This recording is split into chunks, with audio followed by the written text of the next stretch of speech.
नमस्कार दोस्तों, कैसे हैं आप सभी। क्या मेरी वॉइस क्लियर है आप सभी दोस्तों को? अगर हाँ तो प्लीज़ मुझे बताएं। स्वागत करता हूं आप सभी का आज की क्लास में और उम्मीद करूंगा कि आप लोग अच्छे से अपनी क्लास को कर पाएंगे और नए तरीके से हम लोग जो है वो पढ़ाई करते हैं। तो हमारी क्लास में जो डिस्कशन चल रहा था वो कुछ बहुत इंपॉर्टेंट डिस्कशन था। बहुत ही तरीके से एक डिस्कशन कल हमने किया। और जैसा कि आप जानते हैं कि कॉन्सेप्टर की क्लासेस हैं और कॉन्सेप्टर की क्लास में हम 7 स्टोरी ऑफ इकोनॉमिक्स की क्लासेस को लेके आगे बढ़ रहे हैं। तो स्वागत करता हूं आज की क्लास में और उम्मीद करता हूं कि आप लोग अच्छे से अपनी पढ़ाई करेंगे और हम लोग समझ पाएंगे कि आज सिविल सर्विसेज के लिए हमारी बेसिक रिक्वायरमेंट क्या है, कैसे करना है हमें। So welcome to the conceptor batch. Let's start this class. So शुरुआत करते हैं सबसे पहले न्यूज़पेपर से। कल ही हम लोगों ने बात किया था और एक बहुत इंपॉर्टेंट डिस्कशन हुई थी कि इकोनॉमिक्स सिर्फ आंकड़ों का खेल नहीं है। इकोनॉमिक्स अगर सही तरीके से पढ़ी और पढ़ाई जाए तो हमें वो उद्देश्य परक यानी पर्पस के साथ जोड़ती है। आप में से कई लोगों ने कल मुझे फीडबैक दिया कि क्लास ने आपको बहुत रोमांचित किया और मैंने आपको बताया कि स्टोरीज यानी कहानियों के माध्यम से मैं आपको पढ़ाऊंगा। और कल एक बहुत इंपॉर्टेंट डिस्कशन हुई थी कि राष्ट्र सरकारें नहीं बनाती हैं, राष्ट्र लोग बनाते हैं। जब किसी भी देश के नागरिक अपने राष्ट्र के कर्तव्यों के साथ जुड़ जाते हैं, ड्यूटीज के साथ जुड़ते हैं, तो राष्ट्र निर्माण की भावना बहुत प्रबल हो पाती है। ये मिथक एक बहुत बड़ा हमारे देश में रहा 75 वर्षों में कि राष्ट्र का निर्माण केवल और केवल सरकारें करेगी और जनता का काम है केवल सरकारों को चुनना। लेकिन इस मिथक ने जो ये हम पथभ्रष्ट हुए, जो अपने रास्ते से दूर चलते चले गए, जहां पर हमारा काम था राष्ट्र के संसाधनों का उपभोग करना और देश के नेताओं को हमने दे दिया कि आप जाइए, आप सारी नीतियां बनाइए, आप हमारे मालिक बन जाइए। और एक तरह से इनडायरेक्ट मोनार्की या एक जो राजशाही हमने स्थापित कर रखी थी वो हमारे साथ चलती चली गई। अब इसी बात से मैंने कल एक इत्तेफाक नहीं रखा और मैंने आपसे कहा कि राष्ट्र जो है वो जब नागरिक अपने कर्तव्यों की तरफ बढ़ पड़ते हैं, जब हम अपने कर्तव्यों की तरफ चले पड़ते हैं, जब हम समाज के लोगों के प्रति इस तरह की भावना रखते हैं कि हमें अपने समाज अपने राष्ट्र को वापस करना है कुछ, तो वास्तव में यहीं से हमारा जो है वो राष्ट्र निर्माण की प्रक्रिया शुरू हो जाती है। और एजुकेशन का जो एक पर्पस होता है वो कुछ ऐसा ही होता है जहां पर हम राष्ट्र निर्माण की इस धारा के साथ जुड़ते चले जाते हैं। तो निश्चित रूप से आप लोगों ने इस बात को समझा, आप लोगों ने इस बात को जाना और कल इस क्लास का आप लोगों ने जबरदस्त जो है वो फीडबैक दिया। अब इन बातों को जैसे हमारी उजांग फैमिली में कहा जाता है, उजांकियंस कहते हैं कि उजांग सर पढ़ाते पहले हैं छपता बाद में। तो दो बड़ी महत्वपूर्ण घटनाएं हुई कल। मैंने आपको शिक्षा के साथ एक उद्देश्य बताया था कि एजुकेशन का पर्पस सिर्फ डिग्री हासिल करना नहीं है बल्कि राष्ट्र निर्माण में भागीदारी करना है। और दूसरी हमारी बातचीत हुई थी जहां पर हम फंडामेंटल ड्यूटीज के बारे में बात कर रहे थे कि हर नागरिक का अपना कर्तव्य होता है कि वो इस चीज के साथ जुड़े, अपने राष्ट्र के साथ जुड़े और कहीं पर भी हो। कोई बहुत बड़ा कदम नहीं उठाना है लेकिन छोटे छोटे कदमों से हमें बड़ी दूरियां नापनी है। कोई बड़ा कदम नहीं उठाना है, छोटे छोटे कदमों से हमें बड़ी दूरियां तय करनी है। यानी निरंतरता, कॉन्टिन्यूटी, लगातार चलने की जो एक आदत होती है वो हमारे लिए बहुत ज्यादा इंपॉर्टेंट है। अब इसी के अंतर्गत अगर आप ध्यान से देखेंगे तो आज एक बहुत बड़ा एक बदलाव हुआ है। पता नहीं ये क्या इत्तेफाक है, जहां पर जो राजपथ हुआ करता था, आपको पता है भारत की नई संसद भारत को मिलने वाली है और हम बहुत सी जो उपनिवेशिक यानी कॉलोनियल लीजेसी थी उससे हम बाहर निकल रहे हैं और अपनी खुद की पहचान, हम अपनी अंगड़ाई जो है बना रहे हैं। और सबसे महत्वपूर्ण है जो ये खबर आई है आज के अखबार में कि अब राजपथ को कर्तव्य पथ के नाम से जाना जाएगा, जो एक राष्ट्र आवाहन है। ठीक है, मैंने कहा था कि राष्ट्र सरकारें नहीं बनाती हैं, राष्ट्र लोगों की भावनाओं से मिलकर बनता है। अब जरा इस बात की गहराई समझिए। कर्तव्य पथ की बात हो रही, कर्तव्य का मतलब होता है ड्यूटीज। ड्यूटीज यानी कि जो नागरिक अपने राष्ट्र के लिए कर सकते हैं। जैसे अमेरिका में एक महान राष्ट्रपति हुए जॉन एफ कैनेडी, उन्होंने कहा कि अब वो वक्त नहीं चला गया कि हम अपने राष्ट्र से कुछ मांगे, अब वो वक्त आ चुका है कि जब राष्ट्र के लिए हम क्या कर सकते हैं, राष्ट्र के लिए क्या उत्सर्ग कर सकते हैं। शायद हमें ये लगने लगा था कि बॉर्डर की सुरक्षा केवल सैनिकों का काम है, प्राणों का उत्सर्ग करना, अपना जो है वो प्राण की आहुति देना केवल सैनिकों का काम है, पुलिस का काम जो है वो केवल सुरक्षा करना है, हम अपना जिंदगी जीते रहेंगे। लेकिन भारत की सुरक्षा, भारत की उन्नति, भारत की प्रगति, भारत की वैज्ञानिक सोच, यहां तक कि हम एक व्हाट्सएप पे मैसेज क्या करते हैं, हम किस रूप में पढ़ाई करते हैं, हम अपने कर्तव्यों का किस तरह से पालन कर रहे हैं, इन सब के पीछे एक बहुत बड़ी सोच इन्वॉल्व होती है, एक बहुत बड़ी समझ इन्वॉल्व होती है। और जब भारत जैसा देश जिसकी आबादी 1 अरब 40 करोड़ से ज्यादा है, अगर वहां पर नागरिक अपने मूल कर्तव्यों की तरफ जुड़ जाएं तो निश्चित रूप से भारत बहुत तेजी से प्रगति कर जाता है। और मैंने इससे पहले की क्लास में आपसे बताया था कि भारत साधनों की कमी से नहीं जूझ रहा, साधकों की कमी से जूझ रहा है।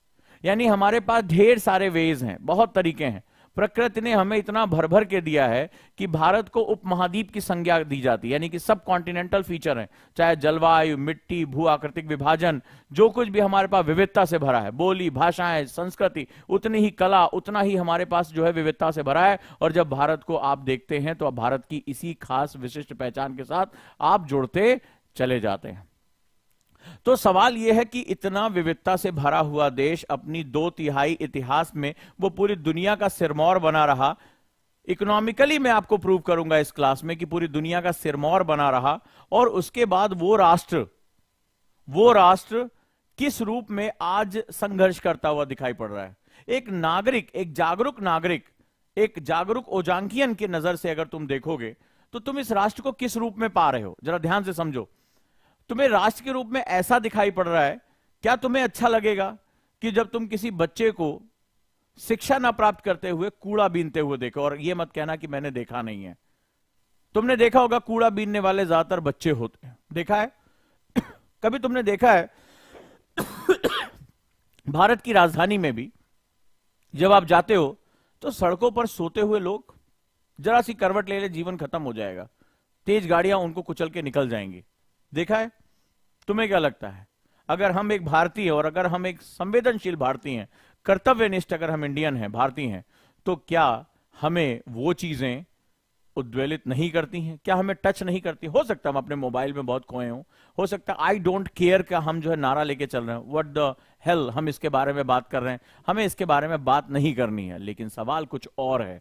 सवाल है कि अगर हम कर्तव्य बोध के साथ जुड़े हैं तो नागरिक के रूप में, वो भी तो भारत का नागरिक है जो सड़क पर सोया हुआ है, वो बच्चा जिसको एजुकेशन मिलनी चाहिए थी वो कूड़ा बीन रहा है, नंगे पैर है, वो अनहाइजीनिक कंडीशन में, वो महिला जो इस वजह से मृत को हो जाती है, मर जाती है कि उसको संस्थागत प्रसव यानी इंस्टीट्यूशनल डिलीवरी नहीं मिली।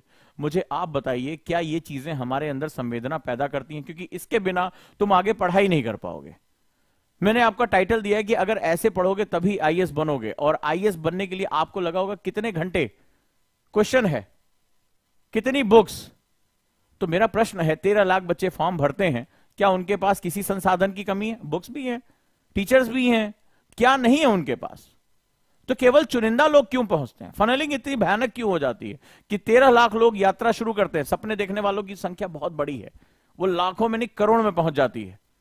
लेकिन 13 लाख वो होते जो हर साल हिम्मत करके एग्जाम से 3 महीने पहले फॉर्म भरते हैं, फोटो लगाते हैं, अप्लाई करते हैं। आधे 3 महीने के अंदर अपनी हिम्मत खो बैठते हैं। सिर्फ 6 लाख लोग एग्जाम देने पहुंचते हैं। उसमें से भी सेकंड वाले पार्ट, मतलब कई लोग तो फर्स्ट पेपर देने के बाद ही घर लौट जाते हैं, वो भी अच्छी खासी संख्या है। सेकंड पेपर देने की हिम्मत करते हैं, फिर उसमें से 14,000 लोग मेंस के लिए बुलाए जाते हैं, फिर उसमें से चुनिंदा कुछ लोग जो है वो चुने जाते हैं हमारे फाइनल लिस्ट के लिए। आखिर ऐसी क्या खास बात होती? क्या वो सभी पढ़ने में बहुत तेज होते हैं? यूपीएससी के आंकड़े कुछ और कहता है। यूपीएससी कहता है कि यार इसमें अभी भी बहुत से मेरे ही कई स्टूडेंट मेरे पढ़ाए हुए, जो ग्रेजुएशन में मेरे पढ़ाए हुए जो बच्चे हैं, वो प्राइवेट इंजीनियरिंग कॉलेज में पढ़े हुए हैं, कोई बहुत अच्छी एजुकेशन नहीं, कोई बहुत हाईएस्ट मार्क नहीं, कोई बहुत बड़ा कैंपस प्लेसमेंट नहीं, लेकिन आज वो आईपीएस हैं, आईआरटीएस हैं, आईएएस हैं। कभी मैंने उनको ब्रिलियंट स्टूडेंट्स की कैटेगरी में नहीं देखा, कभी नहीं। वो तो अपने इंजीनियरिंग के 3rd ईयर तक ये सोच रहे थे कि जीवन में आगे करना क्या है, यही नहीं पता था। यही था कि किसी तरह 20-22 हजार रुपए की नौकरी लग जाए, और आज वो पूरी चीजों को बदल देते हैं। तो आखिर ऐसी क्या खास बात है? एक बात ध्यान रखना, यहां जो मैं आपसे बात कर रहा हूं, जिजीविषा यानी कि लड़ने की शक्ति, ये पहला हमारा स्टेप है जो हमें लेकर जाएगा। और अगर मैं बार बार कह रहा हूं, अगर आप ये चाहते हो कि 2-3 साल की लंबी यात्रा जो कि यूपीएससी में आपके लिए सबसे जरूरी है, अगर आपको किसी ने यह मंत्र फूंक दिया कि साल भर में आईएएस बन जाओगे, तो पहले ये मंत्र उसी के मुंह में फूंक के चले आओ कि भैया सबसे महत्वपूर्ण, अगर आपको इतने समय तक टिकना है तो आखिर टिकने का रीजन क्या होगा? टिकने का रीजन जो होगा, कैसे, मतलब ठीक है मेरी आज बातें सुन ली, कल किसी और की बात सुन ली, तो सवाल है कि टिकोगे कैसे? टिकोगे तब, आगे बढ़ोगे तब, जब तुम्हारे पास कोई कारण मौजूद होगा इस लड़ाई में टिके रहने का। युद्ध का एक नियम होता है, there is a rule for, एक जो लॉ होता है वो एक वॉर का लॉ होता है, लॉ ऑफ वॉर जिसे हम लोग कहते हैं। वो ये होता है कि युद्ध में बहुत से लोग उतरते हैं, कुछ शहीद हो जाते हैं, कुछ भाग जाते हैं और कुछ डटे रहते हैं। इतिहास गवाह है कि डटे रहने वालों का ही जो है वो युद्ध रहा है। ठीक है, वो युद्ध उन्हीं का रहा, विजेता राजा वही कहलाए, इतिहास उन्हीं के हिसाब से लिखा गया जो अंत तक डटे रहे। यानी इसकी सबसे खास बात है अंत तक डटे रहना। राइट, अंत तक डटे रहना, लास्ट तक जुटे रहना। तो कैसे जुटे रहोगे? अब जो बात कहने जा रहा हूं, मान लो आज तो तुम जोश में शुरू कर दिए, 3 महीने बाद, 5 महीने बाद, 6 महीने बाद, या कोई 5-6 महीने से तैयारी कर रहा होगा, मुझे ईमानदारी से बताना, क्या ऊर्जा में आज कमी नहीं दिखाई पड़ रही है? क्या डिसोरिएंटेशन नहीं दिखाई पड़ रहा है? कहां जाएं, क्या करें, कैसे पढ़ें, कुछ समझ में ही नहीं आ रहा है। तो वो एनर्जी में डिप्लीशन होता क्यों है? वो इसलिए होता है क्योंकि हम जब कभी अपनी लाइफ में उद्देश्य से भटक जाते हैं तो हम कुछ नहीं कर सकते। जब हम उद्देश्य से डिस्ट्रैक्ट हो जाते हैं तो हम कुछ नहीं कर पाते हैं। उद्देश्य क्या होता है? यहां उद्देश्य क्या होगा? आईएएस बन जाना तुम्हारा उद्देश्य नहीं, यहां उद्देश्य है तुम्हारा भारत और भारत की चुनौतियों को समझना। यह बहुत महत्वपूर्ण विषय है और यहीं से हमारी बात शुरू होती है, क्योंकि जितना तुम अपने कर्तव्य बोध के साथ जुड़ते चले जाओगे, अपनी ड्यूटीज के साथ जुड़ते चले जाओगे और समाज के प्रति संवेदनशीलता जब लेकर आ पाओगे, तभी तुम वास्तव में इस पूरी कहानी से जुड़ पाओगे। बहुत महत्वपूर्ण विषय है, बहुत महत्वपूर्ण है ये।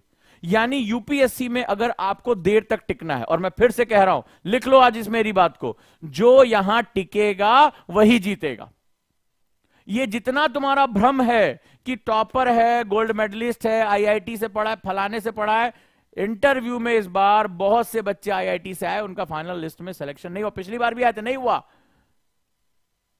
और ऐसे बच्चे का सिलेक्शन हुआ जिसके बारे में हम खुद ही घबरा रहे थे कि इसका होगा कि नहीं होगा।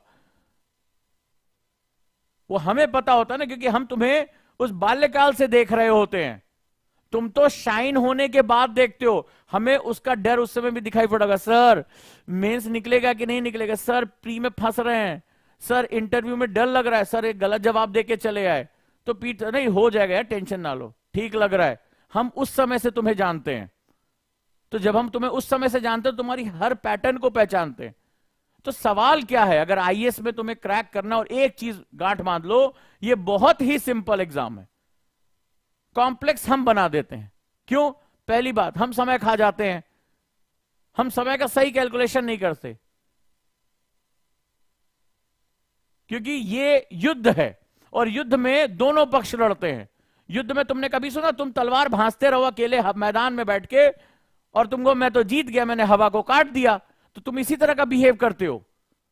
युद्ध में सामने वाली पार्टी भी लड़ती हो, तुमने सामने वाली पार्टी को डंबो समझते हो। तो सामने यूपीएससी है, उसका पैनल है, उसका पेपर सेटर है, कॉपी चेक करने वाला, वो तुम्हारे खिलाफ रणनीति बना रहा है। तो युद्ध तुम्हारी अनुमान से देर तक चल सकता है। इतिहास के अगर विद्यार्थियों उठा के देख लेना, कई बड़े बड़े सूरवीर राजा इसलिए युद्ध हार गए कि वो देर तक टिके नहीं। अगर वो युद्ध में टिक गए होते, दुश्मन ने क्या किया, रसद रोक दी, अनाज रोक दिया पहुंचने से, पता चला सरेंडर करना पड़ गया क्योंकि सारे लोग भूख से मर रहे हैं, लड़े कौन? तो क्या करना होगा? आपको फोकस करना होगा। किस बात पे फोकस करना होगा? देर तक लड़ने के लिए। कैसे लड़ोगे? जरा आओ फिर से इतिहास में।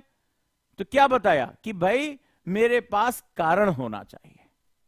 सभी योद्धा जो किसी कारण के साथ लड़े वो हमेशा युद्ध को जीते। रीजंस होना चाहिए उनका और प्रबल होना चाहिए। तो यहां रीजन क्या है? मुझे आईएएस बनना है, मैं 50 किताबें पढ़ लूंगा आईएएस बन जाऊंगा, बहुत लोग पढ़ रहे हैं। मैं 16 घंटे पढ़ लूंगा, इज इट एनी गारंटी? कोई जरूरी नहीं है, इस साल हो सकता है ना हो। तो क्या चीज होना चाहिए? होना चाहिए, और बहुत ही महत्वपूर्ण, और ये बदलाव ये दिखा रहे हैं, ये बदलाव बता रहे हैं कि वो होना चाहिए कर्तव्य बोध, भारतीय होने का कर्तव्य। मैं अपनी शिक्षा के साथ अपने राष्ट्र में क्या बदलाव लेकर आऊंगा। तो आज से कुछ महीने बाद जब तुम्हारी एनर्जी खत्म होगी, जब सब्जेक्ट घचपच करने लगेंगे, जब सब्जेक्ट परेशान करते, कौन कहता है कितना भी अच्छा टीचर पढ़ा ले यार, अंत में तुम्हारे दिमाग में परेशानी आती, तुम कह नहीं पाते किसी से। मैं कह रहा हूं तुम्हारे सामने, उलझन होती, मन करता किताबें उठा के फेंक आऊं, जला दूं, नहीं समझ में आ रहा क्यों हो रहा है इकोनॉमिक्स में ऐसा, क्यों भारत की विदेश नीति ऐसी हो रही, मेरे को नहीं समझ में आ रहा है। मैं इंटरनेट खोलता हूं, किसी के विचार अलग हैं, मैं न्यूज़पेपर एडिटोरियल पढ़ रहा हूं, वो कुछ और कह रहा है, अब मुझे नहीं समझ में आ रहा कि वो वामपंथी है या दक्षिणपंथी है। कभी बार मन करता है उठा के सब किताबें फेंक आए, लेकिन ये कह नहीं सकते। मां बाप से कहोगे तो दुखी हो जाएंगे, भला इस गधे को हम पैसा दे रहे हैं, ये तो खुद ही कह रहा हमसे नहीं हो पा रहा है। तो ऐसी कंडीशन में जिसके मन में ये राष्ट्रबोध है, कर्तव्य बोध है, एक संवेदनशीलता एटलीस्ट है, एक सेंसिटिविटी है, किसी दिन चले गए, मन किया नैन भाड़ में गया, मेरा कमरा खाने को दौड़ता है, ऐसा लगता है खा जाएगा, अंधेरे कमरे, वही रोज एक ही जैसी रोशनी, एक ही जैसी मेज टेबल, अंदर से इतनी ऊब होने लगती है। तो उठे और चले गए। कहां चले गए? जैसे मैं चला गया, एनजीओ के साथ बैठ गया, गरीब बच्चों के बीच में। आज मैं जब भी वहां से गुजरता हूं, पार्क के बच्चों को पढ़ाया, क्या किया? थोड़ा सा पढ़ाई तो दिया, थोड़े से लड्डू दे दिए, थोड़े से जो है वो मैंने उनको टी शर्ट दे दी, लेकिन यकीन मानो उन्होंने गुरु मान लिया।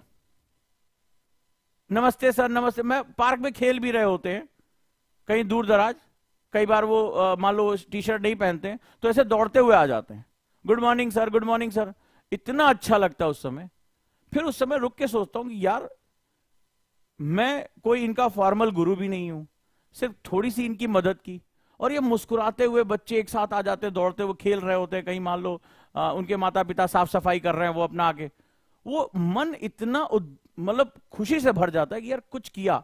इनके मुस्कुराते हुए चेहरों को लगता है, फिर सोचता हूं कि अगर ये मैं कर सकता हूं तो ये दिन भर की मुसीबतों से क्यों नहीं लड़ सकता। तो ये तुम्हारे लिए भी उतना ही परम सत्य है कि जब तुम इस बात पर विचार करो, आईएएस तुम बनना चाहते हो ना, ये मूल मंत्र मान लो।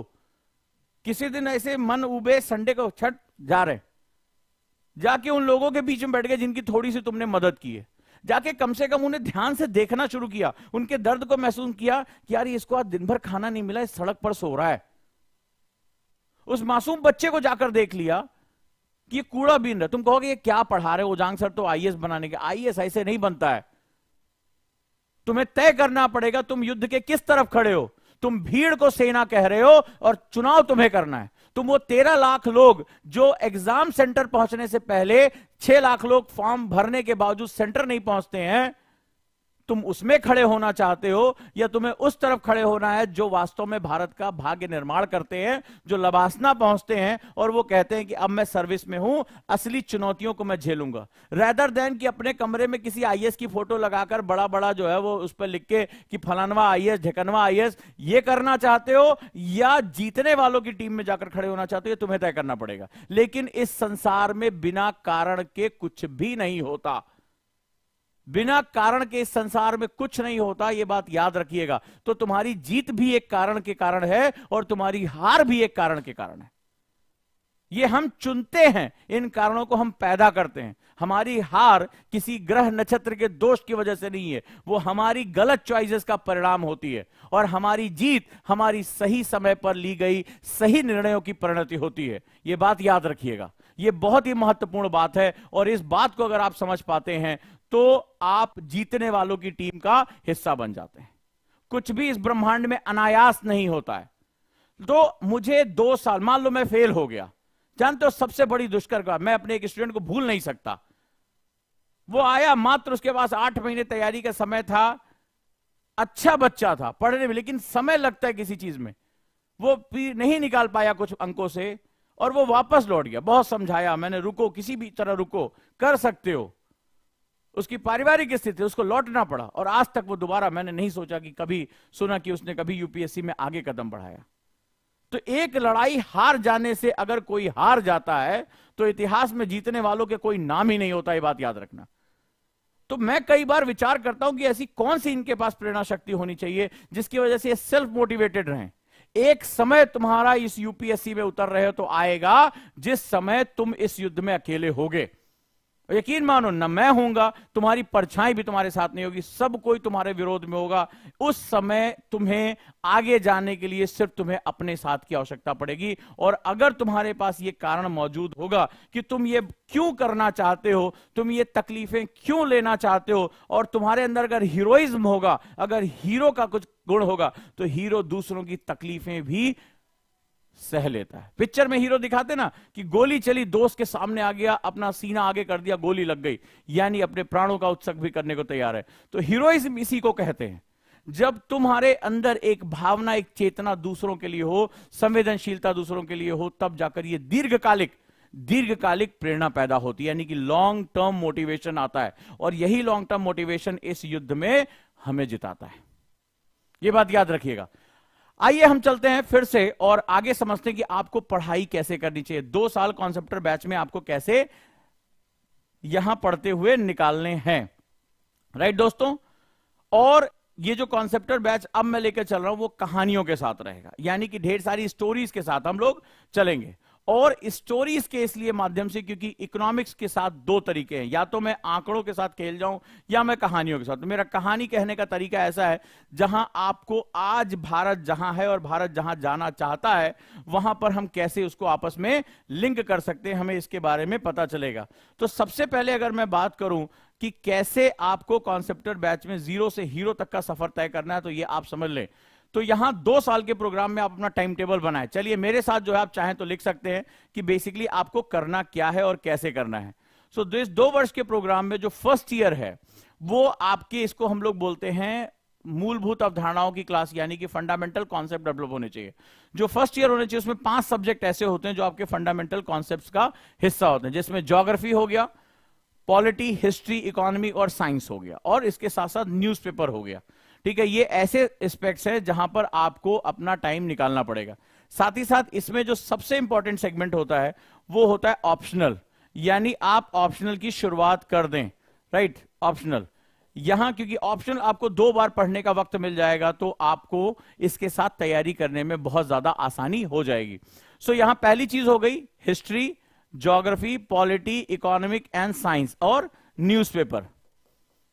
ये जो सेगमेंट है ये आपको पढ़ाई के लिए टाइम निकालना है। अब इसमें मिनिमम आप 4 घंटे भी निकाल सकते हैं, कोई बात नहीं, कोई घबराने की बात नहीं है। और अगर 6 घंटे हो तो भी आप अपना काम यहां पर निकाल सकते हैं। लेकिन यहां पर आपको ध्यान रखना है कि आपको अपने बेसिक फंडामेंटल, चाहे एनसीईआरटी, एनआईओएस या टीचर के साथ, उसको समझते हुए पढ़ना। 2 तरीके से पढ़ा जाता है, एक रटते हुए पढ़ना और दूसरा होता है समझते हुए पढ़ना। समझते हुए जब हम पढ़ते हैं तो कैसे आप पहचानोगे कि मैं समझते हुए पढ़ रहा हूं? ठीक है, सिंपल सा फंडा, बहुत इंपॉर्टेंट कॉन्सेप्ट है, बहुत गहरी बात कह रहा हूं। जब आप उसको रटते हुए पढ़ते हो तो आप कारणों को डिस्कस होगा यार। जैसे मेरी क्लास के स्टूडेंट को पता है कि क्या होता है, अगर उन्होंने मेरी तमिलनाडु हिस्ट्री पढ़ी होगी तो एक लॉजिक था कि कोई भी राजा जब पावर की तरफ चला जाता है तो उसके राज्य की प्रॉस्पेरिटी पे क्या असर पड़ता है। अगर तुम लोगों ने पढ़ा होगा तो मुझे जवाब दे दोगे। या अगर वो प्रॉस्पेरिटी की तरफ केवल चला जाता है तो पावर फैक्टर के साथ क्या होता है। बोले कुछ भी करे, हमें क्या करना है, हमें तो यह पढ़ना है ना कि चंद्रगुप्त मौर्य के बाद कौन आया, फलाने के बाद कौन आया, ढेकाने के बाद सर किस सन में जीते, किस सन में मरे, किस सन में फलाने क्या हुआ, आपने बस याद कर लिया। सो आपने क्या किया, बिना कारणों की जांच पड़ताल किए कि आखिर वो क्या चीज थी जिसकी वजह से, जैसे मान लीजिए सम्राट अशोक को महान क्यों कहा गया, तो वो महानता का जो कॉन्सेप्ट था, क्या युद्धों को जीतने की वजह से महान कहा गया, तो दुनिया भर में तमाम राजाओं ने तमाम से युद्ध जीते, तो ऐसा वो क्या चीज थी, वो क्या होगा। बोले हमें इससे मतलब नहीं सर, अशोक ने कौन कौन से युद्ध जीते, कहां कहां उसके पत्थर इस आलेख पाए गए, कितना उसमें क्या विषय था, बस हमें इतना ही जानना है। तो ये सिंपल सा फंडा हो गया कि आपने रटने के लिए ज्ञान प्राप्त किया, कि आपने रट लिया, बोला हो गया मेरा काम। और अगर नॉलेज बेस बनाना चाहते हो तो आप उसके कारणों की तरफ जाओगे। और कई बार चूंकि हम जो है नहीं जान पाते हैं कि हमें जानना क्या है, ये बड़ा अद्भुत होता है, ये अनुभव के साथ आता है। ठीक है, तो जब हम कई बार ये नहीं जानते कि हमें जानना क्या है, तो वहां शिक्षक या गुरु या आपका कोई मेंटर इसमें आता है और आपकी मदद करता है। तो जब आप रीजंस यानी कारणों के साथ पढ़ना शुरू कर देते हैं तो वहां पर हमारे फंडामेंटल डेवलप होते हैं। एक बार हमारे फंडामेंटल डेवलप हो जाते हैं तो फिर हम किसी भी कॉन्सेप्ट को किधर भी ट्विस्ट कर सकते हैं, यानी कि कॉन्सेप्ट्स को हम कहीं भी अप्लाई कर सकते हैं। तो जैसे मेरी क्लास का स्टूडेंट होगा वो जानता है कि आखिर क्यों अशोक को महान कहा गया, क्यों अन्य समुद्रगुप्त को महान कहा गया, अकबर को क्यों जो है उसकी नीतियों की वजह से महान कहा गया। तो अब इस तरह का जो है विमर्श जो है वो चलता है। तो एक राजा के लिए पावर और प्रॉस्पेरिटी में बैलेंस कैसे किया जाता है, तो सीसॉ का कॉन्सेप्ट मैंने बताया था, तो उसको कारण समझ में आ गया कि किसका शासनकाल कहां पहुंचेगा और क्या चीज हमारे लिए इंपॉर्टेंट है। क्लियर है। तो जब रीजंस को आइडेंटिफाई करते हुए आप पढ़ाई करते हो तो उसको हम लोग बोलते हैं कॉन्सेप्ट बिल्डिंग प्रोसेस। अब यहां ध्यान रखना, यहां पर टॉर्टॉइस कॉन्सेप्ट काम करता है। टॉर्टॉइस कॉन्सेप्ट क्या होता है, मैं हमेशा कहता हूं कि आज भी यूपीएससी की रेस में कछुआ ही जीतता है। तो कछुआ क्या होता है, कछुआ जो होता है वो एक कहता है स्लो एंड स्टीडी।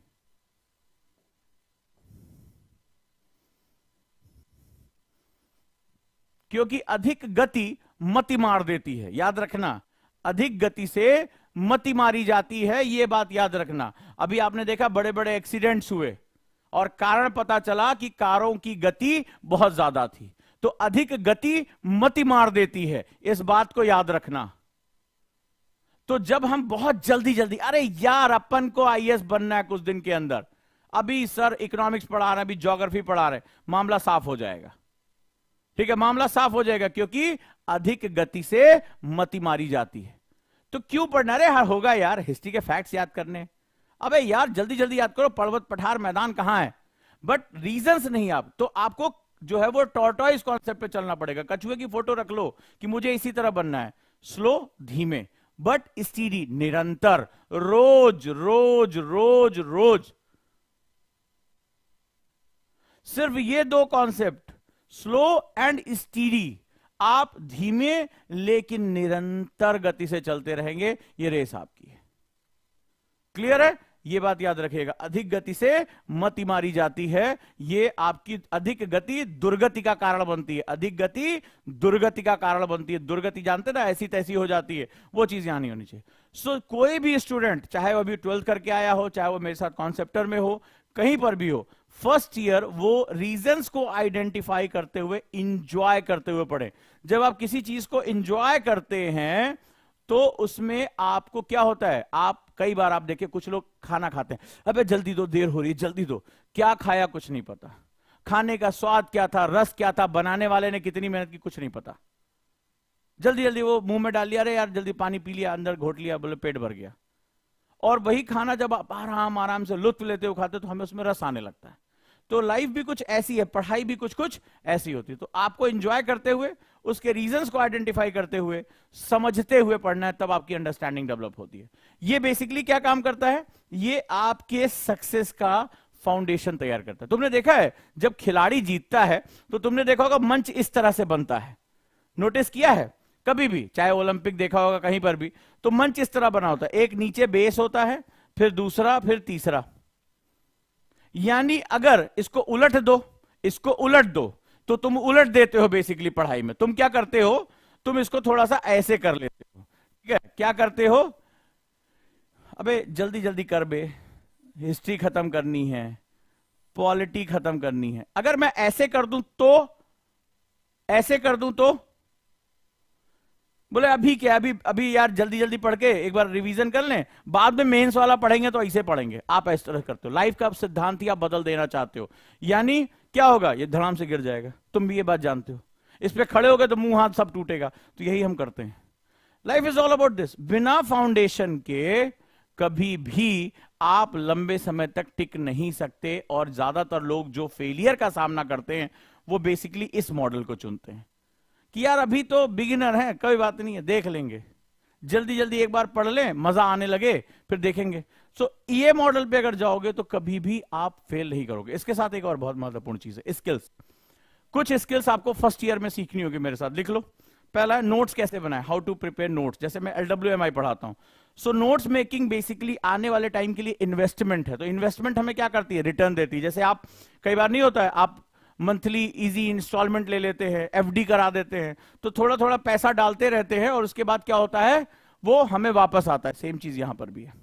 नोट्स कैसे बनाएं, हाउ टू प्रिपेयर नोट्स, तो ये आपको आना चाहिए। आपको लगता होगा सेम सेम देख देख के लिखना, ना, इसके लिए चाहे थॉट मैपिंग यूज करिए, LWMI यूज करिए, जो आपको इस्तेमाल करना है वो आप करिए। दूसरा, बुक कैसे पढ़ें। अगर आपको लग रहा है कि आपने कोचिंग में एडमिशन ले लिया और आप पढ़ेंगे नहीं, तो आप पहली बात तो, मेरे साथ अगर कोई स्टूडेंट होगा तो वो डांट खाएगा, क्योंकि मैं आते ही पहले दिन उसको 4-6 किताबों के नाम बताता हूं कि आपको अपनी वैल्यू एडिशन के लिए पढ़ना है, बुक कैसे पढ़ें। दूसरा, टाइम मैनेजमेंट टेक्निक्स, यानी समय को कैसे प्रबंधन करना है। अगर ये कर ले गए तो भैया दुनिया तुम्हारी है, और ये हाथ से निकला तो सब हाथ से निकल जाएगा। अगला, याद करने की स्मार्ट टेक्निक, यानी कि आपको मेमोरी टेक्निक्स डेवलप करनी होंगी, ठीक है, जैसे फोनेटिक्स हो गया, पैक सिस्टम हो गया, और व्यक्तित्व विकास की तकनीक, यानी अपनी पर्सनालिटी को कैसे डेवलप करें। ये जो बेसिक चीजें हैं ये आपके लिए बहुत बहुत इंपॉर्टेंट है। नोट्स, बुक्स कैसे पढ़ें, टाइम मैनेजमेंट, याद करने की स्मार्ट तकनीक और व्यक्तित्व विकास, अगर आप इसके साथ जुड़ पाते हैं तो आपके लिए तैयारी बहुत आसान हो जाती है। फर्स्ट ईयर में आपको इतनी चीजें करनी है। सेकेंड ईयर में आपको आना है और सेकेंड ईयर में आपको चारों पेपर और साथ ही साथ जो समसामयिक कक्षाएं हैं वो भी आपके लिए बहुत इंपॉर्टेंट हो जाती हैं, राइट। तो अब जब आप इस तरह से अपना टाइम टेबल बनाते हैं तो अब अपना टाइम टेबल आप बना ले, तो फर्स्ट ईयर में अगर आप 4 घंटे से भी शुरू करते हैं तो मोर देन इनफ है। सेकेंड ईयर में आपको ज्यादा टाइम देना पड़ेगा, ठीक है। अगर आप इस तरह से अपना टाइम टेबल बनाते हैं तो पढ़ने में आपको बहुत ज्यादा आसानी होगी, क्लियर है। तो आप जो क्लासेस में लेने जा रहा हूं, और इसमें कोशिश करिए कि अगर आप जॉब में हैं या आपके पास टाइम कम है तो एक जीएस का paper plus optional plus newspaper, इसका टाइम टेबल बना लीजिए, प्लस न्यूज़पेपर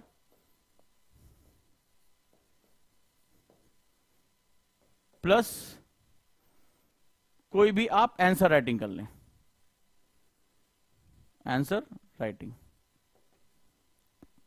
इतना भी कर लेते हैं, मोर देन इनफ है। एक कोई जीएस उठा ले अगर आपके पास टाइम कम है, एक ऑप्शनल का 1 घंटा आप उसके लिए दे दें, आधा घंटा आप न्यूज़पेपर पढ़ने में डालें और आधा घंटा आप आंसर राइटिंग में डालें, तो भी आपका काम इसमें हो जाएगा। बहुत हड़बड़ाने की जरूरत नहीं कि कई पेपर एक साथ पढ़ने हैं। सो एक बहुत अधिक हुआ तो एक और जीएस आप साथ लेके चल सकते हैं, बस, ठीक है। अगर ये दो इस तरह से लेके चलते हैं तो आपको बहुत ज्यादा इसमें सेगमेंट्स में आपको परेशानी नहीं होगी। सिंपल स्टेप्स लेने हैं, आसानी से आप जो है वो क्या कर जाएंगे, इसके अंदर हम लोग प्रवेश कर जाएंगे। सो ये फंडामेंटल आपको फॉलो करना है, क्लियर है। और इस तरह से आप फर्स्ट ईयर और सेकेंड ईयर दोनों को मैनेज करके चलेंगे। जनरली हमसे गलती हो जाती है कि हम सीधे प्री कम मेंस एक साथ पढ़ना शुरू कर देते हैं और इस चक्कर में हम सब्जेक्ट की इंजॉयमेंट भूल जाते हैं, और प्री और मेंस एक साथ पढ़ने के चक्कर में, या हम कहें कि हम ये डिस्टिंग्विश नहीं कर पाते कि कौन सा टॉपिक हमारे लिए बिगिनर टॉपिक है और कौन सा टॉपिक हमारे लिए सीनियर लेवल का टॉपिक है, और हमसे इस पे बहुत बड़ी गलती हो जाती है।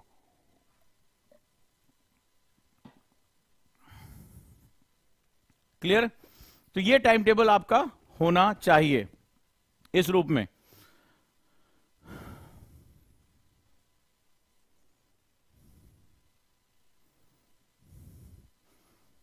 आंसर राइटिंग मैंने आपको बताया था, मेरी एक क्लास थी प्रोडक्टिविटी बूस्टर की, आपको वो करना चाहिए। 499 रुपए की क्लास थी, अगर आपने वो नहीं किया तो आप बहुत बड़ी चीज मिस कर रहे हैं। मैंने आपको बताया था एक चाय एक आंसर। एक्चुअली हम बहुत बड़ी बड़ी चीजें सोच लेते हैं, हमें ये करना है, हम हैबिट डेवलप नहीं कर पाते। सक्सेस एक हैबिट है, अगर आप उसकी हैबिट डेवलप कर पाते हैं तो चीजें हमारे लिए बहुत आसान हो जाती है। एक चाय एक आंसर, जो आपने पढ़ा उसके क्वेश्चन बनाइए, एक चाय पीजिए और एक आंसर लिखिए, तो 7-8 मिनट से कम चाय में लगता नहीं है, और 7-8 मिनट ही आंसर लिखने का टाइम होता है। तो बस उसको आदत डेवलप करना है। सक्सेस एक हैबिट है, सक्सेस कोई डेस्टिनेशन नहीं है, किसी चीज का आउटपुट नहीं है। अगर आप किसी हैबिट के साथ चलते जाएंगे, सक्सेस ऑटोमेटिकली आपके हिस्से में आ जाएगी। दिक्कत तब होती है जब हम किसी चीज को एक्वायर करना चाहते हैं, किसी चीज को पाने की कोशिश तो करते हैं लेकिन प्रोसेस हमें नहीं पता होता है। Follow the process, result will automatically come in your side. तो आप कोशिश ये करिए कि आप किस रूप में हमारे साथ इसमें चलना चाहते हैं और चल सकते हैं। तो चलिए अब हम शुरू करते हैं अपनी 7 स्टोरीज की क्लास। लेकिन उससे पहले एक छोटा सा अनाउंसमेंट कर दूं आप लोगों से, क्योंकि ये पूरी कहानी जो है वो स्टोरी फॉर्मेट में चलेगी। सो स्टोरी फॉर्मेट में बेसिकली मैंने मुहिम शुरू की है। ओजांग टून्स का चैनल है, दैट इज एक यूट्यूब चैनल हमने शुरू किया, ओजांग टून्स। इसकी लिंक जो है वहां पर मेरी जो टीम वो शेयर कर रही है। और आप लोगों से मेरा एक निवेदन है, बेसिकली ये जो चैनल है वो कहानियों के माध्यम से रन करेगा। मतलब मैं जो एक कर्तव्य है एक शिक्षक का, तो सिर्फ ये नहीं कि मैं सिर्फ पढ़ा रहा हूं या कोई सब्जेक्ट का नॉलेज दे रहा हूं। यहां बेसिकली मेरा फंडामेंटल है कि वो कहानियां जो भारत की मुख्य भूमि में, चाहे वो पंचतंत्र की कहानियां हो, जातक कहानियां हो, पुराणों से ली हुई कहानियां हो, वो कहानियां जो हमें शिक्षा देती हैं, हमें नैतिकता सिखाती हैं, उनके साथ में जो है वो लगातार जोड़ने की कोशिश कर रहा हूं, राइट। और मैंने एक शुरुआत की है ओजांग टून्स के चैनल से। तो आप अपने घरों में, आज हमारे बच्चों को भारतीय संस्कृति के बारे में कुछ नहीं बताया जाता है, और बच्चों के साथ दिक्कत है कि उनको बड़ी बड़ी बातें आप कर नहीं सकते क्योंकि वो सिंपल तरीके से चलते हैं। सो एक जो मेरी कहानी कहने का जो मेरा गजोधर का कैरेक्टर था, मैं उसको लेकर आया हूं अपने यूट्यूब चैनल पे, और कहानियों के माध्यम से जो एक बात कहनी है, जो नैतिक शिक्षा की बात है, वो मैं आप तक पहुंचाने की कोशिश कर रहा हूं। अगर आपका प्यार यहां मिलता है तो ये मेरे लिए बड़ा मैं भाग्यशाली समझूंगा अपने आप को, कि जो मेरा एक साइड है, मतलब जो एक कहानी कहने का साइड है, मैं उसको एक अलग मंच दे रहा हूं। और मैं इसके माध्यम से कोशिश करूंगा धीरे धीरे और नर्चर करते हुए बच्चों तक पहुंचने की। छोटे बच्चे जो वाकई में हमारे आने वाले, वो जो 25 सालों बाद हम जो मेहनत करेंगे, हमारी पीढ़ी जो मेहनत करेगी, उसका जब भारत अपने स्वर्णिम काल में पहुंचेगा तो उस काल को आनंद लेने के लिए और वो जो स्वर्णिम दौर है उसको बनाए रखने के लिए ये अगली पीढ़ी के पास जिम्मेदारी होगी। तो वो भारत, भारतीयता, भारत की जो संस्कृति है, भारत की जो विद्वता है, भारत की जो गहराई है, जो हमारी एक जिम्मेदारी है, वो उन तक मैं पहुंचा सकूं। तो मैं चाहूंगा कि आप लोग इस चैनल को थोड़ा समय निकालकर इसको सब्सक्राइब करें, इसको थोड़ा प्यार दें, तो एक बड़ी खुशी होगी मुझे। और मैं भाग्यशाली समझूंगा अपने आप को कि जो है आप लोग इसके साथ जुड़े हैं। एक मेहनत कर रहा था मैं बहुत लंबे समय से, तो आज इसको ऑफिशियली मैं लॉन्च कर रहा हूं, तो आप लोग का प्यार मिलेगा तो अच्छी बात रहेगी, राइट। और चैनल का नाम है ओजांग टून्स। अगर आप जाएंगे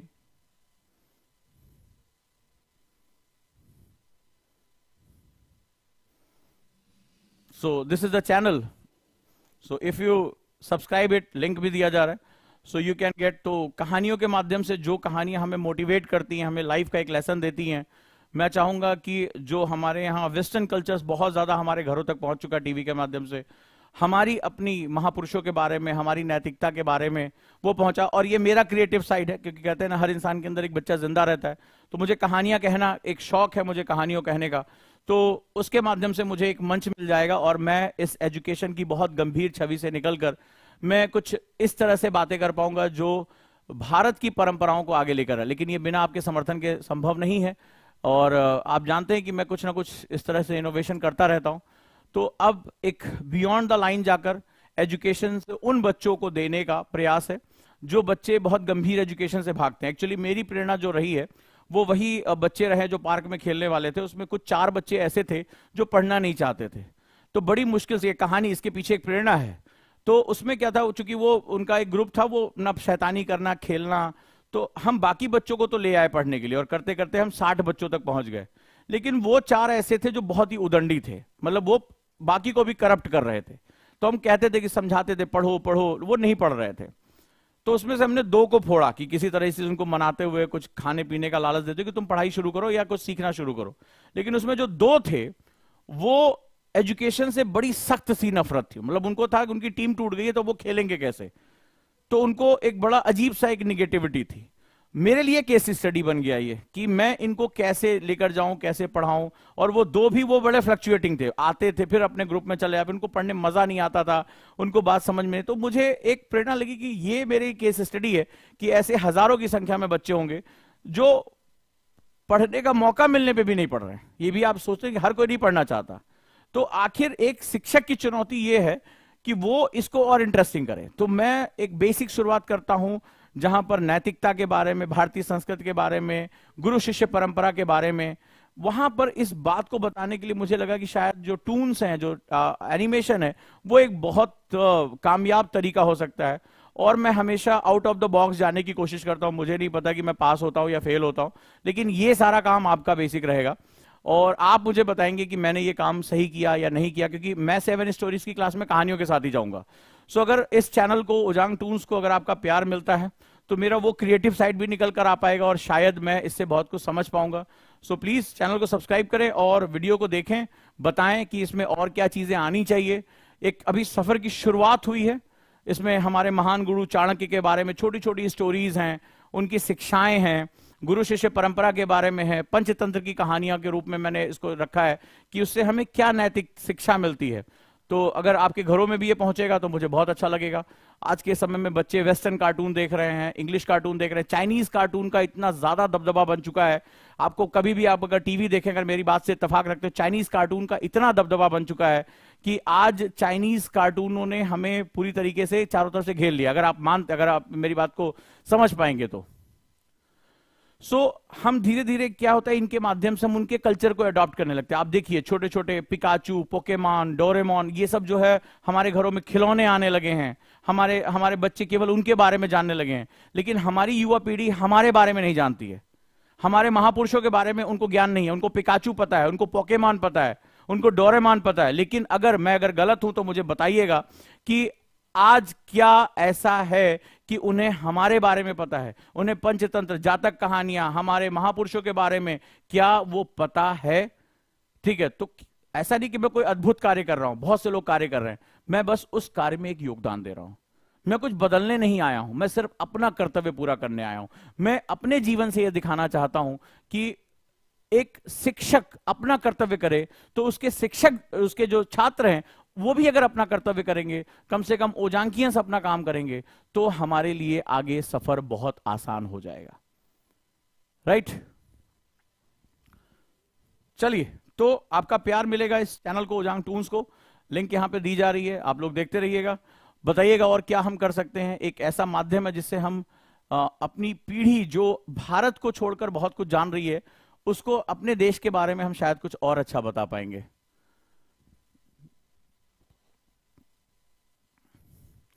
अब कहानी हमारी शुरू होती है, और वो शुरू होती है 7 स्टोरीज की कहानियां, 7 कहानियां जिन्होंने देश को बदल दिया। बात शुरू होती है कोविड के बाद। कोविड के बाद भारत एक नई अंगड़ाई ले रहा है। कल आपने देखा एक बहुत बड़ा परिवर्तन हुआ। आपने नोटिस किया, कल भले चाहे ऋषि सुनक जो ब्रिटेन के प्रधानमंत्री पद की दौड़ में थे और काफी ताकतवर थे, अंत में ब्रिटेन अपना एक चेहरा दिखाते हुए, माना जा रहा है कि ब्रिटेन जो है वो अपना एक नस्लवादी रवैया, जो उसका एक सुपीरियर था, अरे जिस देश के लोगों को हमने 190 साल तक गुलाम बनाया, उसका कोई व्यक्ति यानी ब्राउन व्यक्ति कैसे उस ब्रिटेन का जो सुपीरियरिटी है, व्हाइट मैन्स बर्डन को डील कर रहा है, उसका प्रधानमंत्री बन सकता है। लेकिन वो व्यक्ति फिर भी बहुत ताकत के साथ लड़ा और पूरी दुनिया में चर्चा का विषय बना। आपने डेफिनेटली ये सुना होगा, आपने देखा होगा बड़ी बड़ी कंपनियों के सीईओ भारतीय होते चले जा रहे हैं। और अगर ऋषि सुनक प्रधानमंत्री बन जाते, और डेफिनेटली जिस तरह से उनकी पॉपुलैरिटी बढ़ी है सांसदों के बीच में, डिबेट्स में, आने वाले समय में ये अंतर उन्होंने जिस तरह से जो है ट्रस्ट के साथ कम किया, वो एक चीज बताता है, और वो बताता है कि आने वाले समय में ब्रिटेन का प्रधानमंत्री अगर कोई भारतीय होगा, भारतीय परंपराओं से जुड़ा कोई व्यक्ति होगा, तो ये कोई बहुत आश्चर्य की बात नहीं होगी। डेफिनेटली आप लोग इसके विषय में जानकारी रखते हैं। लेकिन सवाल है कि अचानक से ये सारे डिस्ट्रप्शन कैसे क्रिएट हो रहे हैं, अचानक से बदलाव कैसे आ रहा है, अचानक से ये चीजें बदल कैसे रही हैं, ये जानना हमारे लिए बहुत बहुत ज्यादा जरूरी है। तो चलिए हम उस शुरुआत करते हैं, वो कहानियां जिन्होंने भारत को झकझोर के रख दिया, भारत की चेतना को जगाया, भारत की अवेयरनेस को जगाया। क्योंकि आपके लिए अब यह समझना बहुत आसानी होगी कि भारत की चेतनाओं में बार बार जागृति कैसे हुई। और वहां पर 7 स्टोरी ऑफ इकोनॉमिक्स के साथ मैं कहानियों के माध्यम से आगे बढ़ूंगा। 7 की 7 कहानियां जिसने आप इकोनॉमिक्स की बुक में आपको वो कहानियां नहीं मिलेंगी, इकोनॉमिक्स के तरीके वो नहीं पता चलेंगे कि एक्चुअली में बदला क्या, और आपको समझ में आएगा कि इकोनॉमिक्स जैसा कोई सब्जेक्ट नहीं होता, ये बेसिकली कई सब्जेक्ट को अपने साथ लपेटे होता है। और इकोनॉमिक्स को समझने के लिए आपको कई और सब्सिडरी सब्जेक्ट की पकड़ होनी चाहिए। चलिए, तो हम शुरू करते हैं सबसे पहले 7 स्टोरी ऑफ इकोनॉमिक्स में, यानी अर्थव्यवस्था की 7 कहानियों से। और 7 कहानियों में सबसे पहले उसी शब्द को हम डील कर लेते हैं जो इकोनॉमिक्स का बेस है, और यहीं से हमें समझ में आया कि ये एक्चुअली प्रैक्टिकल साइंस है। Economics is a practical science, ये व्यवहार का विज्ञान है। तो चलिए शुरू करते हैं सबसे पहले ओइकोनॉमिया शब्द से। ग्रीक वर्ड है ओइकोनॉमिया, ठीक है।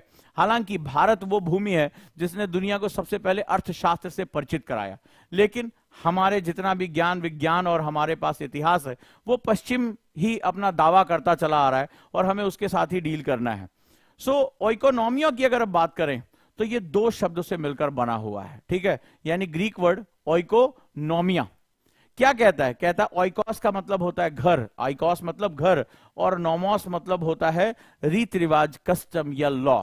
यानी एक घर को चलाने के लिए क्या कस्टम्स हैं, क्या रीति रिवाज या कानून है, वही बेसिकली अर्थव्यवस्था कहलाता है, वही बेसिकली इकोनॉमिक्स कहलाता है।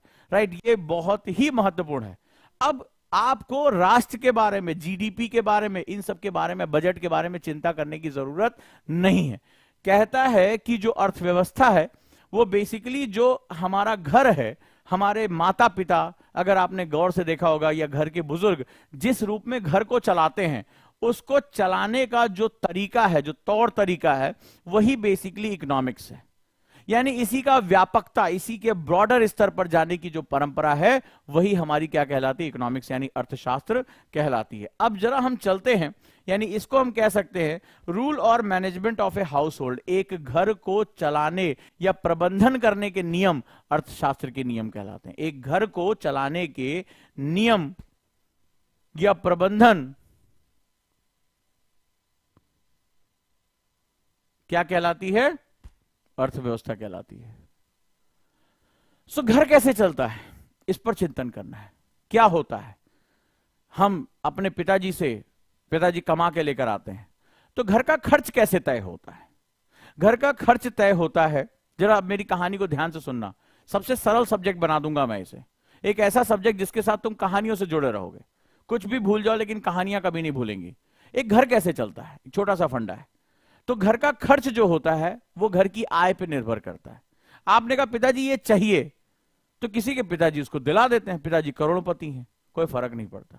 पिताजी की आय सीमित है, तो घर का खर्च भी क्या होता है, उसी के हिसाब से तय होता है। आपने कहा पिताजी दिल्ली जाना है पढ़ने के लिए और पिताजी के पास पैसे नहीं है, तो वो चीजें क्या होंगी, वो कभी भी आपकी बात को एक्सेप्ट नहीं करेंगे।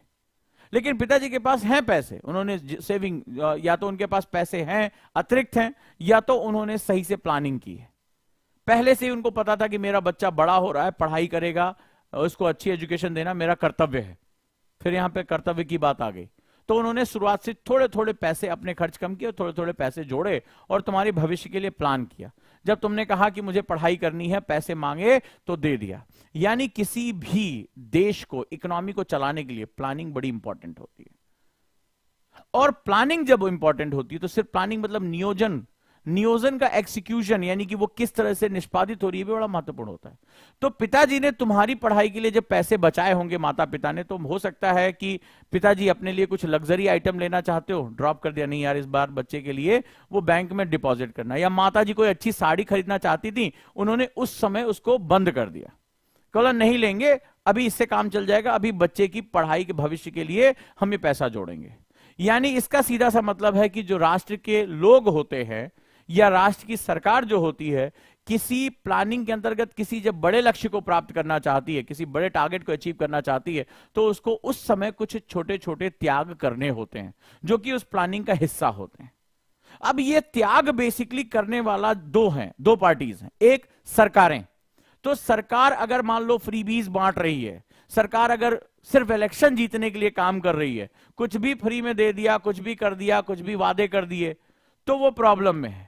अगर वो किसी आयोजना के अंतर्गत, किसी प्लानिंग के अंतर्गत राष्ट्र निर्माण में अगर जा रही है, तो उससे क्या होगा, उससे उसको एक बहुत बड़ा डायमेंशन मिलेगा कि नहीं, उसको थोड़े थोड़े सेक्रीफाइसेस करने पड़ेंगे, कड़े नियम उठाने पड़ेंगे, टैक्स सिस्टम सही करना पड़ेगा, बार बार डंडा चलाना पड़ेगा। लेकिन इसमें दूसरा भी है, और वो है समाज के लोग।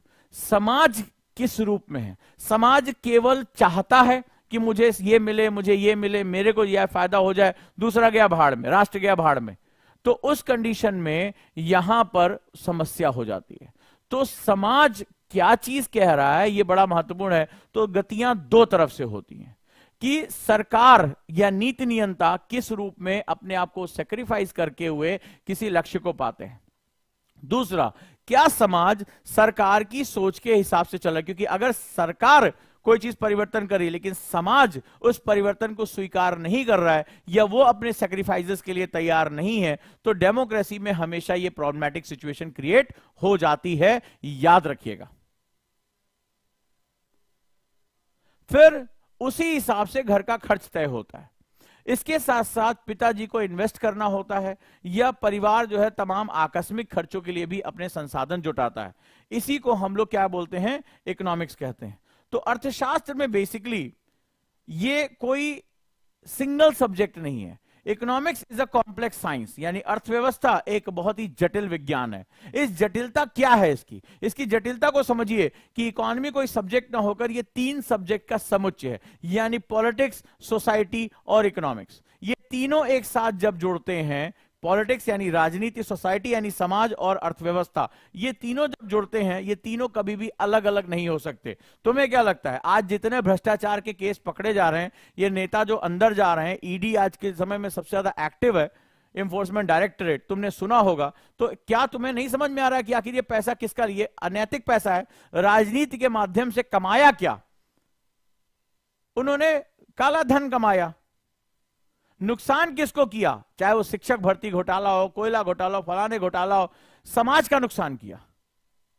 और इनको चुनकर किसने भेजा? मेरे सवाल का जवाब दो। इनको किसने इलेक्ट किया? हमेशा ध्यान रखना, डेमोक्रेसी में करप्ट जनता करप्ट पॉलिटिशियन को चुनती है, यानी जिम्मेदारी यहां पर जनता की ज्यादा होती है, लोगों की कम। जो नेता है वो करप्शन करेगा, लेकिन उस करप्ट पॉलिटिशियन को भेजने वाला कौन है? करप्ट जनता। जब आप अपने मूल कर्तव्यों के साथ नहीं जुड़े होते तो ऐसी समस्या हमेशा आती है। इसीलिए इंडिया की डेमोक्रेसी को कई बार मैच्योर डेमोक्रेसी कहने में बहुत दिक्कत होती है ऑन प्रैक्टिकल ग्राउंड। तो हमारी कहानियां आगे बढ़ रही हैं अभी। तो ये बड़ा इंपॉर्टेंट सेगमेंट है कि किस रूप में ये हमारे साथ चल रहा है। तो हम कोई एक सब्जेक्ट नहीं पढ़ेंगे, हम तीनों सब्जेक्ट का आउटपुट पढ़ेंगे। ये तीनों एक जगह आकर जुड़ते हैं। तुम्हें क्या लगता है, तुम आईएएस क्यों बनना चाहते हो? बोले सर देश की सेवा के लिए। सैलरी लोगे? बोला नहीं नहीं, सैलरी क्यों लेंगे, पूरे जीवन भर दरवाजे दरवाजे शाम को जाऊंगा, मांग के खाऊंगा और दिन भर समाज की सेवा करूंगा। अगर कोई तुमसे ऐसा कहे तो तुम क्या उसको जवाब दोगे? एक बार उसको ऐसे देखोगे ना, ऊपर से नीचे तक। बोले वो सरकारी गाड़ी जिसकी तुम फोटो लगाते हो, बोले इसकी कोई जरूरत नहीं, पैदल बहुत है, हम चल लेंगे, साइकिल ले लेंगे बहुत अधिक होगा तो।